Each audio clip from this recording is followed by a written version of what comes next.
This tutorial is going to be a corner granny square. I will be using a size I 5.5mm crochet hook and 4-ply yarn.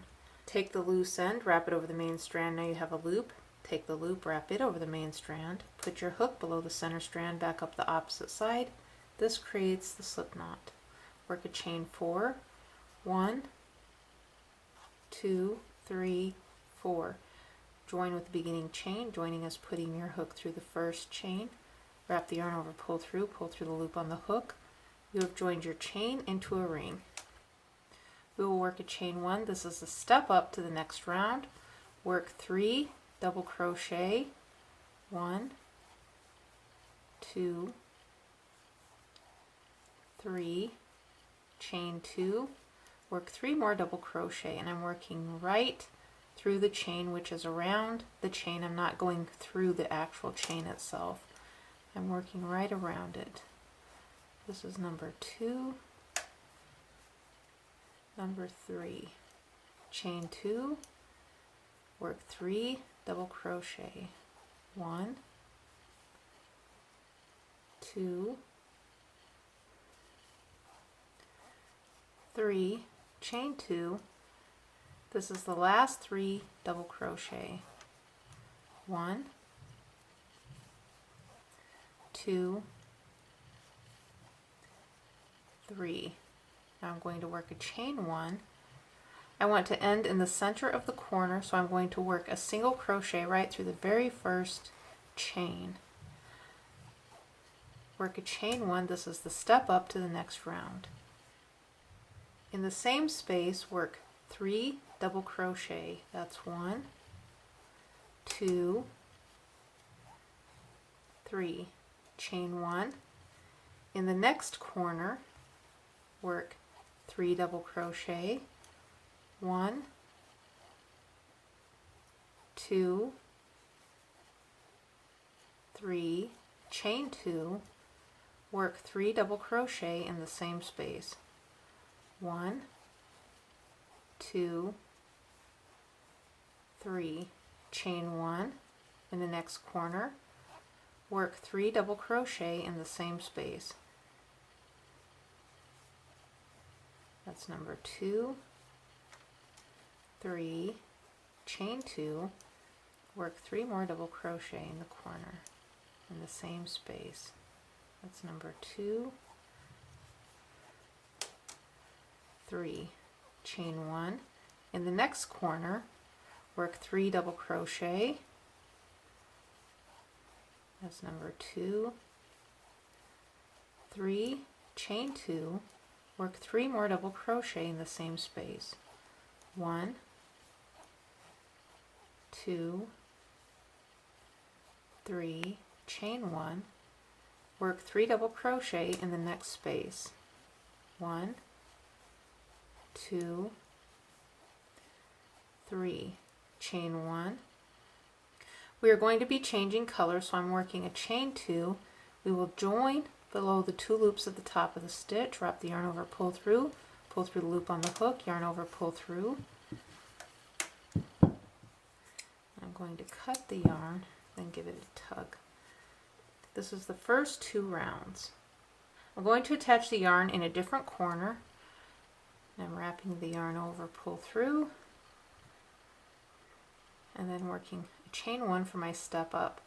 Now upon completion, I didn't knot this yarn or anything, so you will want to remember to knot all of these very well, or they will come loose.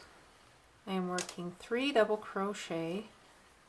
That's 1, 2, 3, chain 1. In the next chain 1 space, work 3 double crochet. That's 1, 2, 3, chain 1. In the next chain 2 space, work 3 double crochet. 1, 2,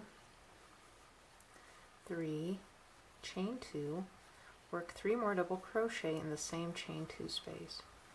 1, 2, 3, chain 1, work 3 double crochet in the next chain 1 space. That's 1, 2, 3, chain 1. In the next chain 2 space, work 3 double crochet. That's 1, 2, 3. From this point on, we are going to be working in rows. I'm going to turn. I will be working a chain 4. In the chain 1 space, work 3 double crochet. That's 1, 2, 3, chain 1. In the chain 1 space, work 3 double crochet. That's 1, 2, 3, chain 1. In the corner, work 3 double crochet. That's 1, 2, 3, chain 2, work 3 double crochet in the same space. 1, 2, 3, chain 1. In the next chain 1 space, work 3 double crochet. 1, 2, 3, chain 1.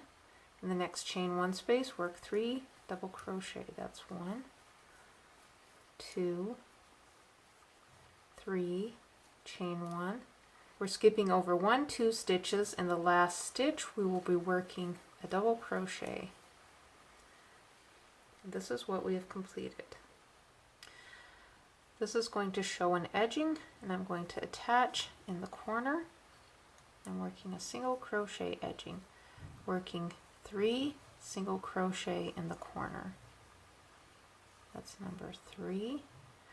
Work 1 single crochet in each double crochet.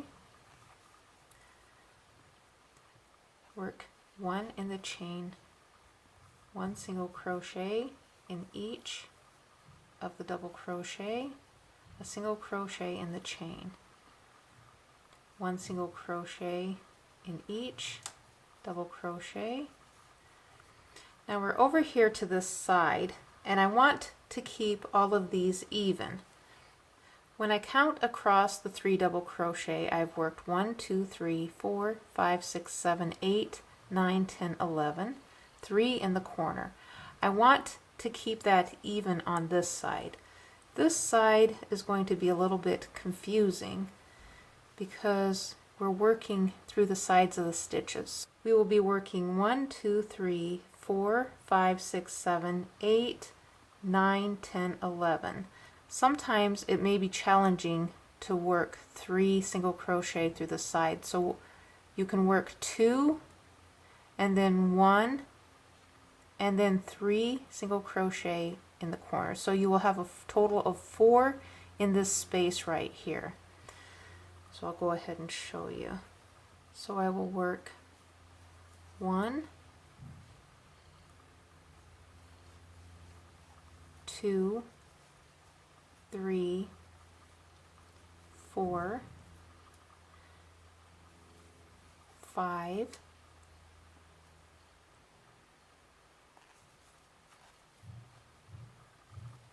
6. We are counting this as part of this first group here. So you count 1, 2, 3,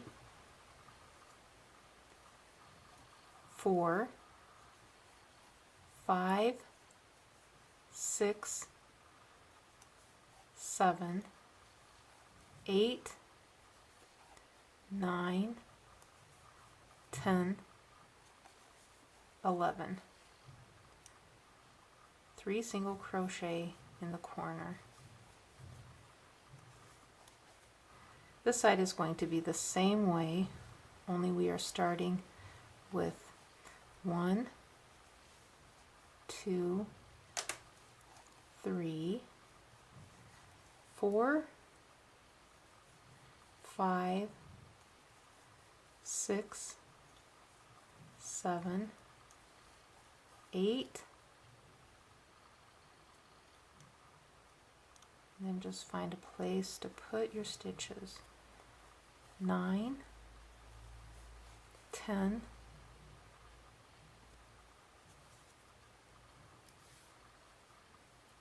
11. Now we will work 3 single crochet. 1, 2, 3. We will work 1, 2, 3, 4, 5, 6, 7, 8, 9, 10, 11. We will join with beginning single crochet, and this should give us an even amount of stitches on each side. And so if you want to take and sew them together, you will want to make an attempt to get the stitches even.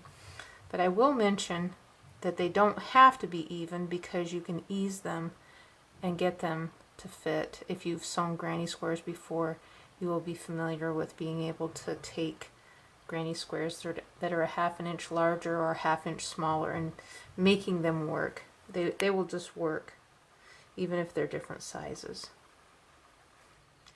With these corners, if you find that they are getting too large or too loose, you can work 3 chains instead of 4. So I just thought I would mention that. Now I'm going to sew these together. And it looks like one of my squares, I think I made this one with a larger crochet hook. Now I'm going to take and sandwich these together facing each other like this. And you can see that the bottom square is slightly larger than the top square, but that's all right, it's going to still work. Now I'm going to find the center, and I'm working through the back loop only to sew them together, and so that's up to you if you want to go through the back loop or both loops. I'm going to make a little knot here in the corner. I'm putting my needle below this loop and through the next back loop, and they should be pretty much even, since I tried to make the single crochet edging have the same amount of stitches, but sometimes it doesn't work out, so just do the best that you can. Align the spaces together like that. That will be helpful.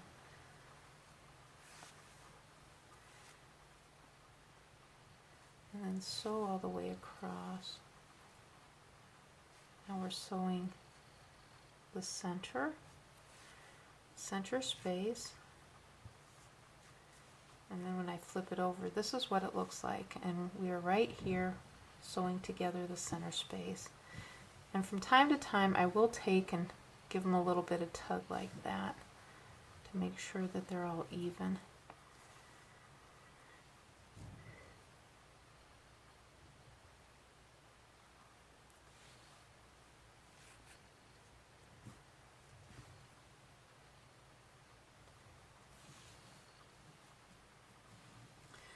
Now I'm at this center space here, sewing these together.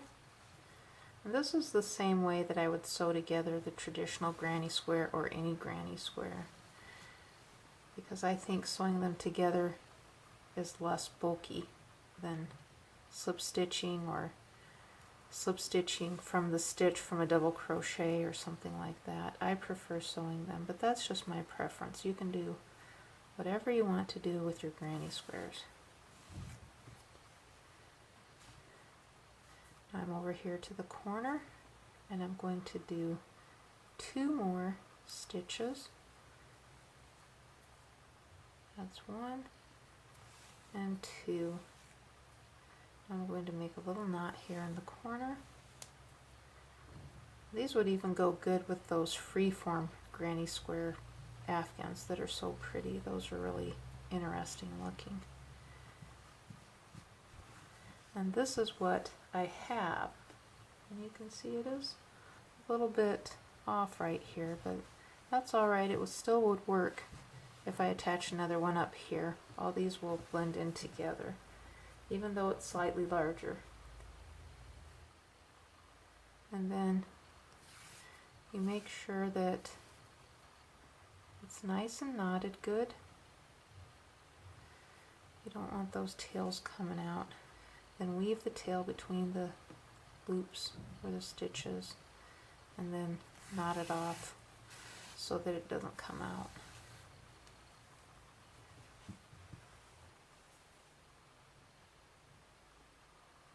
This is going to show how to sew in the tail, and I'm going to make a little knot right here in the corner like that. And I'm weaving it between the stitches going down here in this direction. And then I'm going just right through the fibers and then back in the opposite direction.